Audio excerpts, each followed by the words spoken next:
بسم الله الرحمن الرحيم. الحمد لله نحمده ونستعينه ونستغفره ونؤمن به ونتوكل عليه ونعوذ بالله من شرور أنفسنا ومن سيئات أعمالنا. من يهد الله فلا مضل له ومن يضلل فلا هادي له.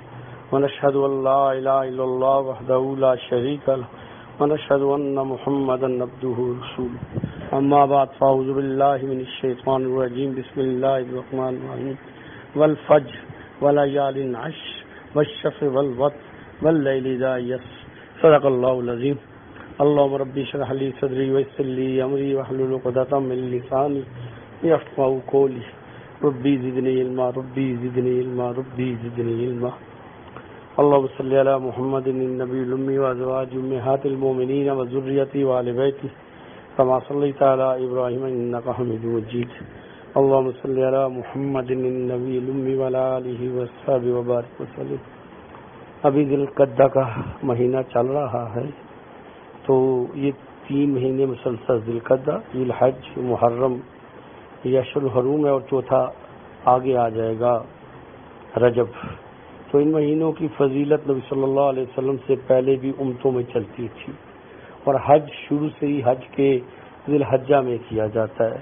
اور اس کو اللہ رب العزت نے جس طرح کہ رمضان کو بڑی شان، شوکت، فضیلت لیلۃ القدر دی ہے، اسی طرح رمضان کے روزے اور اللہ پاک نے خاص شان عطا فرمائی. زیادہ فرض 70 گنا بڑھ جاتے ہیں، نفل فرض کے برابر ہو جاتا ہے. لیلۃ القدر کی ایک رات 1000 مہینے کے برابر. پھر چھوٹی عید جسے عید الفطر کہتے ہیں، اس کی بہت زیادہ فضیلت ہے، عید کی فضیلت ہے. تو اس طرح رب العزت نے یہ جو مہینہ ہے ذی الحجہ کا، اس کی جو 10 دن ہیں، ان کی فضیلت قرآن سے بھی ثابت ہے، جو میں نے ابھی پڑھا ہے. یہاں جو والفجر سے مراد جو ہے نا، یہ فجر ہے، اور اس کے مختلف قول ہیں. بعض نے یہ بھی لکھا ہے کہ جو عید الاضحیٰ کے دن قربانی کا دن ہوتا ہے، یا حج کا دن ہو فجر. دوسرا 10 راتوں کی، 10 راتوں سے مراد یہ 10 راتیں ہیں جو کہ ذی الحجہ کی ہیں. اور والشفع والوتر، یہ جف اور طاق، یہ رمضان کی آخری عشرہ ہے جس میں لیلۃ القدر طاق راتوں میں آتی ہے. واللیل اذا یسر، اور یہ وہ رات جس رات کو آپ کو معراج نصیب ہوئی تھی، جس رات میں آپ چلائے گئے تھے، جائے گئے تھے. تو اس کی فضیلت قرآن سے پھر احادیث مبارکہ میں بہت زیادہ فضیلت آتی ہے. آپ صلی اللہ علیہ وسلم فرمایا کہ اللہ جل شانہ اس کو ان دنوں کے عمل بہت زیادہ پسند ہیں، بہت زیادہ پسند ہے، اور اللہ کے ہاں سے اجر بھی بہت زیادہ دیا جاتا ہے. ذی الحجہ کے پہلے سے لے کے 8 ذی الحجہ تک ہر روزے کا 1 سال کے برابر ثواب ہے، اور ذی الحجہ کے 9 تاریخ کا روزہ 2 سال کے برابر ہے.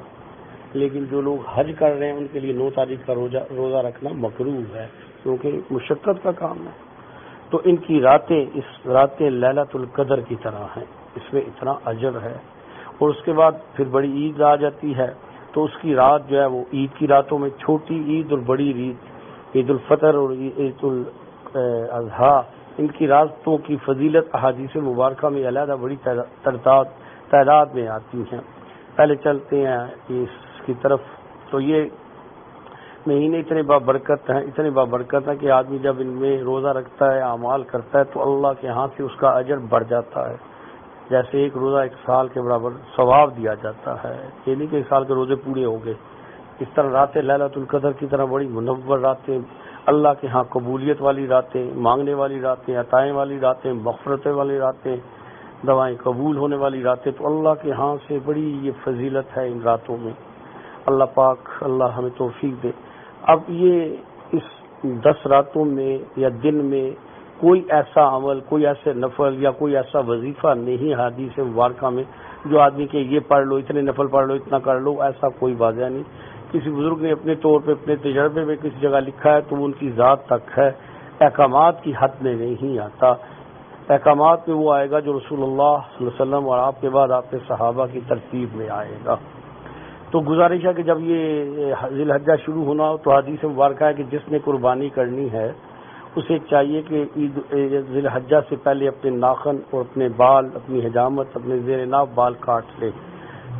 تو جس نے قربان رجی علماء نے لکھا جس نے قربانی نہیں بھی کر سکتا، غریب ہے نا، مجبور ہے، یا مسافر پہ بھی قربانی نہیں ہوتی، بے شک امیر ہے لیکن مسافر ہے، اس پہ تو اس کو ان کی مشابہت کے اعتبار سے، ان حاجیوں کی مشابہت کے اعتبار سے تو وہ نہ بھی کرے تو بھی یہ اچھا عمل ہے، اسے بھی نہیں کاٹنے چاہیے، پہلے ہی کاٹ لے۔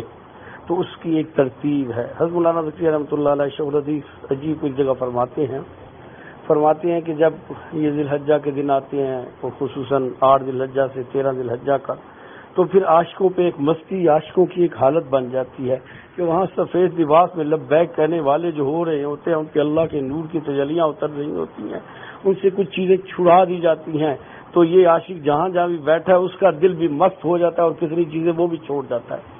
یہ فتووں کی نہیں، یہ محبتوں کی باتیں ہیں، یہ کیفیاتوں کی باتیں ہیں، تعلق کی باتیں ہیں، کیونکہ جب مزدلفہ میں، منع میں، عرفات میں انوارات تجلیات اترتی ہیں تو وہ لوگوں کو ہی ثواب ملتا ہے جو وہاں موجود ہے، اور کسی کو نہیں ملتا۔ لیکن یہ برکتیں دنیا میں ضرور پھیلتی ہیں، جیسے بارش کسی جگہ ہو تو ٹھنڈی ہوائیں کتنے دور دور تک محسوس ہوتی ہیں کہ جگہ بارش ہے، تو ان جگہوں کی فضیلت برکت کی وجہ سے بھی آدمی کی قلبی حالت اچھی بنتی ہے۔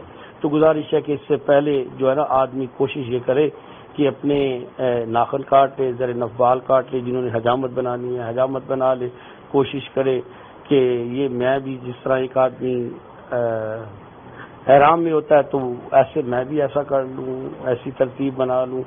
ایک دفعہ اس میں ایک واقعہ لکھا ہے کہ 8 ذی الحج تھی تو ایک بزرگ کو کسی نے خوشبو دی، اب خوشبو لینا سنت ہے، کوئی دے دے، تو انہوں نے لے کے ایک آہ بڑی اور کہا عاشق روک دیے گئے۔ ان کی نگاہ وہاں منع میں جا رہی تھی کہ وہ خوشبو نہیں لگاتے۔ یہ دلوں کے جوڑ ہیں، یہ دلوں کی کیفیت ہے، محبت ہے جسے ہم نہیں سمجھ سکتے۔ ہم خشک لوگ ہیں، ہمیں یہ باتیں سمجھ نہیں آتی، ہمارے دلوں میں وہ نورانیت نہیں پیدا ہوئی، یہ باتیں اس لیے ہمیں سمجھ نہیں آتی ہیں۔ ایک تو اس کا اہتمام کرے، پوری طرح اہتمام کرے، اور اگر روزے سارے نہیں رکھ سکتا 1-2 رکھ لے، جتنی استعداد ہے رکھ لے۔ جن کے قضا ہوتے ہیں ان کے لیے چاہیے کہ اپنے قضا روزے رکھیں، اللہ انہیں اجر دے گا اور اس کا اجر بھی زیادہ ہے۔ تو یہ روزے رکھیں، اور راتوں میں ساری رات جاگنا مشکل ہے، ہم کمزور دنیا دار، ہماری مجبوری ہیں، تو رات میں عشاء کے بعد کوئی تلاوت، کوئی ذکر، درود شریف، استغفار، کلمہ طیبہ، اعمال، دعا مانگنا بھی عبادت ہے اور عبادت کا مغز ہے۔ دعا مانگے، اپنے لیے مانگے۔ ہم بچوں کی اتنی کوشش کرتے ہیں، دعا مانگنا بھی ایک کوشش ہے بچوں کے لیے کہ اللہ ان کو کامیاب کر، دین دنیا میں کامیاب۔ ہم ان کی دنیا بنا رہے ہیں، اللہ تو ان کی دنیا بھی بنا، ان کی آخرت بھی وغیرہ، ہمارے گھروں میں برکتیں دعا کر لے۔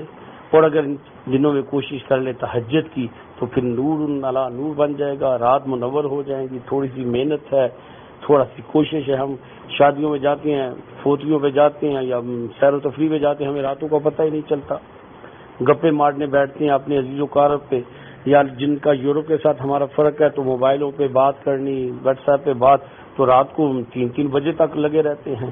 تو آج اللہ سے باتیں کرنے کے یہ دن آ گئے نا، اللہ سے باتیں کرنی ہیں، اللہ کو منانا ہے، اللہ کے حضور میں جاگنا ہے نا، اللہ کے حکموں کو پورا کرنا ہے، رسول اللہ صلی اللہ علیہ وسلم پہ درود شریف پڑھنا ہے، نوافل پڑھیں، استغفار کے، اللہ میں زندگی میں جو غلطیاں ہیں مجھے معاف کر، صلاۃ حاجت کی عادت ڈالیں، پہلی رکعت میں قل یا ایھا الکافرون، دوسری میں قل اللہ، کوئی مشکل آئے، کوئی پریشانی ہو، کوئی خواہش ہے، 2 رکعتیں پڑھ کے اللہ سے مانگنا ہے۔ نبی صلی اللہ علیہ وسلم نے فرمایا جوتی کا تسمہ بھی ٹوٹے تو اپنے اللہ سے مانگو، اور یہ اپنے بچوں کو سکھاؤ، بچے کا امتحان ہے اسے سکھاؤ، بچے 2 نفل پڑھ کے جا، اللہ تیری مدد کرے گا۔ کاروبار ہے، رشتہ ہے، ترتیب ہے، استخارہ تو اپنی جگہ ہے، یہ ضروریات کے معاملات میں آپ لے آئیں، کوئی پریشانی ہے تو آپ 2 رکعت صلاۃ حاجت پڑھ کے، اے اللہ میں کمزور ہوں، نہیں جانتا، میری مدد کر۔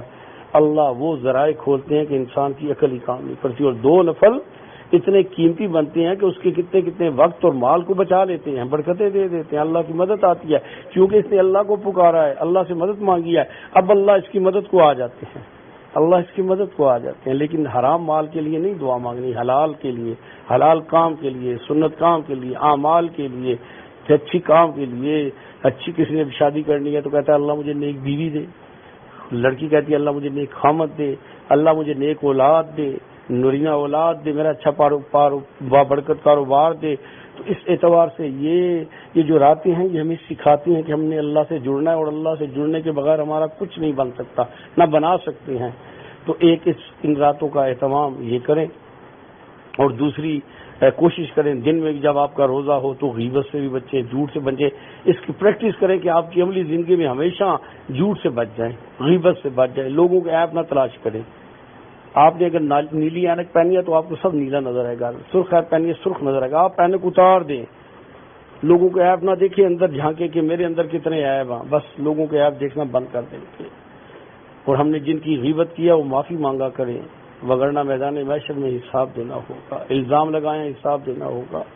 بہت مشکل بن جائے گی، بہت مشکل بن جائے گی. اپنے معاملات سیدھے کریں، اپنے لین دین سیدھے کریں، اپنی ترتیب سیدھی کریں، اپنی شکل و صورت، لباس، اعمال سنت میں ڈھالنے کی کوشش کریں. اپنے بچوں کو اچھی تعلیم کے ساتھ اچھا مسلمان بنائیں، اچھا پاکستانی بنائیں، با کردار بنائیں، با اخلاق بنائیں، محبت کرنے والا، احسان و قربانی والا، صلہ رحمی والا ایسا بنائیں کہ پھول سے زیادہ خوشبودار ہو جائے، اسے دیکھے تو لذت آ جائے، ایسے لذت آ جائے، مزہ آ جائے اسے دیکھ کے. میں تو ایک مثال دیتا ہوں کہ جب ایسی اولاد لے کے جاؤ میدان محشر میں، رسول اللہ دیکھ کے مبارکباد دے تو کیسی پیاری اولاد لے کے آیا ہے.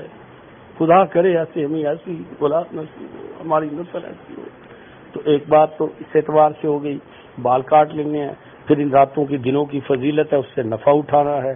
نہیں زیادہ عمل ہو سکتا کوئی نہیں، دن میں کوئی تسبیحات کی روٹین بنا لے، تلاوت کی ایک ترتیب زندگی کی بنائیں، روزانہ سورہ یاسین سے ابتدا کریں، اللہ آپ کے سارے کام سیدھے کر دیں گے. اور الف لام میم سے والناس قرآن مجید پڑھنا ضروری ہے، صرف چند صورتیں پڑھنا ضروری نہیں ہے. تو بے شک تھوڑا پڑھیں، ایک دن اللہ کرے گا قرآن مجید ختم ہو جائے گا. علماء نے لکھا ہے کہ کم از کم آخری درجہ ہے، بالکل آخری، کہ سال میں 2 دفعہ قرآن مجید ختم کرے. ایک صفحہ پڑھ لیں کوئی بات نہیں، اس پر نشان لگائیں. دوسرا صفحہ ایک دن وقت آئے گا کہ آپ انشاءاللہ کہیں کہ پارے پڑھیں گے، اس کی برکت سے اللہ دل کھول دے گا، حالات بنا دے گا، برکتیں دے دے گا انشاءاللہ انشاءاللہ انشاءاللہ. ایک کام تو یہ کرنا ہے. اور اس کے بعد عید آ رہی ہے تو عید میں لوگوں کی خوشیاں ہوتی ہیں. تو آپ دیکھیں کہ اللہ نے آپ کو تو بہت کچھ دیا ہے، شاید ایسے رشتہ داروں میں، واقفکاروں میں، محلے والوں میں، مسلمانوں میں، مسجد والوں میں کہ جن کے حالات اچھے نہیں ہیں نا، ذرا سی ان کی فکر کریں، اللہ آپ کی فکر کرے گا. خدا کی قسم ایسا ہی ہوتا ہے، ایسا ہی ہوتا ہے. فکر کریں ان کو، ڈھونڈیں انہیں. وہ نہیں مانگتے، یہ مانگنے والے سارے نمبر 2 ہوتے ہیں. وہ نہیں مانگتے، وہ اللہ سے مانگتے ہیں. انہیں ڈھونڈیں، پھر دیکھیں میدان محشر میں آپ کو بھی ڈھونڈا جائے گا. کہاں ہو؟ آ جاؤ آ جاؤ آ جاؤ. تم دنیا میں ان کو ڈھونڈتے تھے، آج تمہیں ڈھونڈا جا رہا ہے. عید کی خوشیوں میں ان کے بچے بھی شامل ہو جائیں. اپنے بچوں کے اچھے کپڑے سلواتے ہیں تو ان کے لیے بھی کوئی بندوبست کر لے، کھانے پینے کا بھی بندوبست کر لے، ترتیب بنا لے. اور اس کے بعد اگلی بات کہ قربانی کا معاملہ. عید کی رات، چلیں پہلے عید کی رات کرتے ہیں نا. تو عید کی رات کی بہت زیادہ فضیلت ہے، بہت زیادہ فضیلت ہے. حدیث مبارکہ میں آتا ہے 5 راتیں بہت افضل ہیں. پہلی رجب کی پہلی شب، پہلی رات 15 شعبان، جس کے بارے میں کہا جاتا ہے کہ فیصلے آسمان دنیا پہ نازل کیے جاتے ہیں. اور اس کے بعد لیلۃ القدر، اور اس کے بعد یہ عید کی 2 راتیں. ان کے بارے میں حدیث میں آتا ہے کہ جس نے عید کی راتوں میں عبادت کر لی نا جاگ کے، جب پہلا سور پھونکا جائے گا تو سب کچھ فنا ہو جائے گا. لمن الملک اليوم للہ الواحد القہار. کچھ بھی نہیں ہوا، لیکن اس بندے کے دل میں، اس کی روح کے اندر ایک نور ہوگا، ایک خاص زندگی میسر ہوگی اس رات کی برکت سے.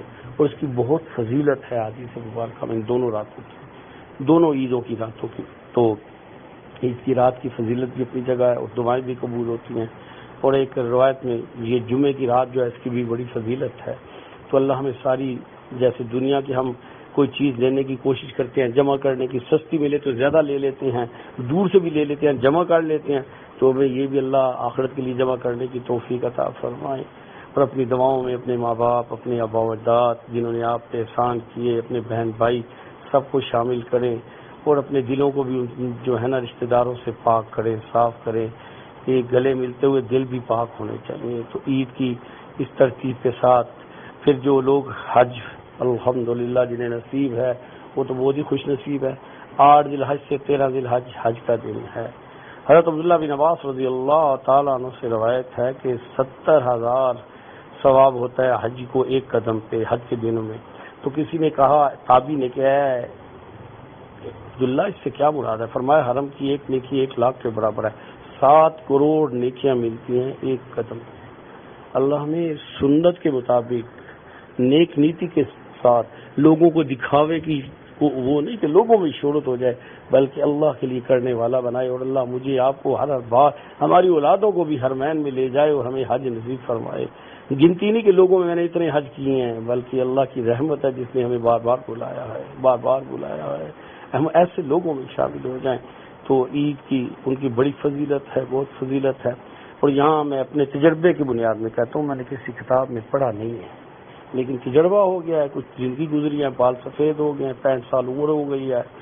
بزرگوں کی جوتیوں میں جگہ ملتی رہی، بیٹھتا اٹھتا رہا، دیکھتا سنتا رہا. الحمدللہ یہ جب 8 ذی الحج ہوتی ہے نا، تو ہماری یہاں 7 ہوتی ہے، وہاں حرم میں 8 ہوتی ہیں، ہم سے ایک دن عموماً آگے ہوتے ہیں.